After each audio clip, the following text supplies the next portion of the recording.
Yeah. Oya, oya, washikaji wote kutoka Dar, Tanzania mzima. DJ T hapa, Shujaz FM.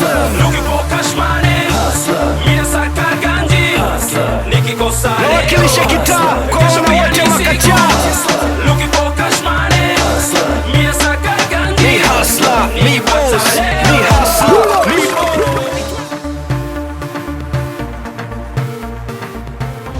Naitwa Petronila. Najihusisha na kusupply vitu vya masokoni majumbani, na leo niko na Shujaz, kwa hiyo nitaenda kuwaonyesha nini zaidi tunafanya. Karibuni. Katika vitu vyote nimechagua kufanya biashara hii kwa sababu niliona kuna fursa. Yani kwanza ni biashara ambayo bado haijawa na mwamko sana na watu wengi. Kwa hiyo niliona nikichangamkia fursa mapema mpaka tukija kushtuka tutakuwa bado tuko wachache. Hapa nachoweza kusema ifanya nini, kuwa encourage vijana wengi. Usisubiri kuwa na mtaji mkubwa sana. Mimi nakumbuka oda yangu ya kwanza kabisa nilianza na mtaji wa 70,000. Nilianza na mtaji wa 70,000 na sio, nakumbuka nilikula short. Kwa hiyo yani vitu havikuwa rahisi tangu mara ya kwanza ninaanza.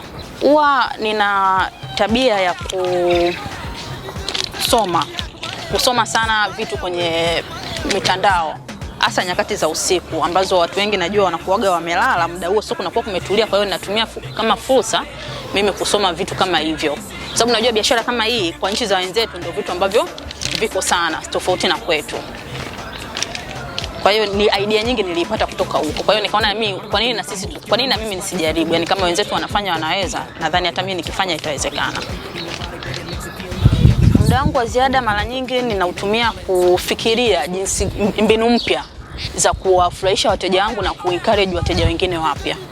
Kuwa na kampuni kubwa sana na kufungua matawi mikoa mbalimbali Tanzania, ambayo watakuwa najua huduma hiyo itakuwa hata kama sio hivi kwa kumpelekea mtu majumbani, lakini labda hata pia kwa kulima.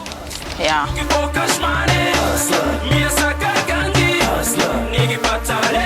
Hapa nina company profile ambayo inaelezea kila kitu kuhusu Petit Food Supply, pamoja na nilisema kwamba ninafanya biashara nyingine ya catering, kwa hiyo pamoja na catering. Kwa hiyo inaelezea vitu vyote hivyo kwa pamoja. Kwa hiyo ukitokea kuwa na hichi kijarida chetu unaweza ukapata menu list ya kila kitu na bei pia kama inavyoonekana hapo na huku. Hapa ndio tayari na packaging zangu ambazo ziko tayari kwenda kwa mteja. Kwa hiyo kama hivi unaweza kukuta labda mteja ameoda, kwa sababu hii nimefanya tu kama sample, lakini unaweza kukuta ili tenga lote limejaa na jingine labda zinachukuliwa, zinapelekwa kwa mteja, zinafikishwa mpaka nyumbani kwake, kwa sababu tayari anakuwa alisha confirm bei. Kwa hiyo anachofanya analipa hela, either anatuma kwa Tigo Pesa ama M-Pesa au Airtel Money, au anampa direct deliver, anakuja kudeliver. Na kwa mfano kama hii kilo, tuseme kilo ya carrot, hii iko kama nusu kilo, lakini kilo ninauza 4,000. Na the same applies na huku pia, bei haitofautiani sana kwenye hizi groceries. Bei zina range kuanzia 3,500 mpaka 4,000.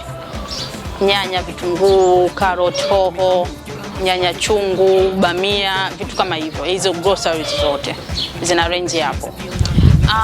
Mimi level yangu ya elimu nina diploma ya marketing. Nina sababu chache kwa nini siwezi kuajiriwa, kwa sababu niliona ni ngumu kwa mimi binafsi. Nimeona ni ngumu kuendelea kumfanyia mtu ndoto zake zikakuwa kuliko za kwangu, kwa sababu nina target kubwa sana kwenye maisha yangu. Kwa hiyo napenda vitu vizuri, napenda maisha mazuri. Kwa hiyo niliona kwa kuajiriwa kidogo yani itanifikisha, lakini taratibu, sio kama ambavyo nikiingia kwenye biashara kujiajiri mwenyewe. Mwanzo itakuwa ngumu, lakini baadaye najua itafika sehemu nitastabilize na mambo yatakuwa poa. Asanteni sana Shujaz, endelea kupiga mishe, utishe zaidi.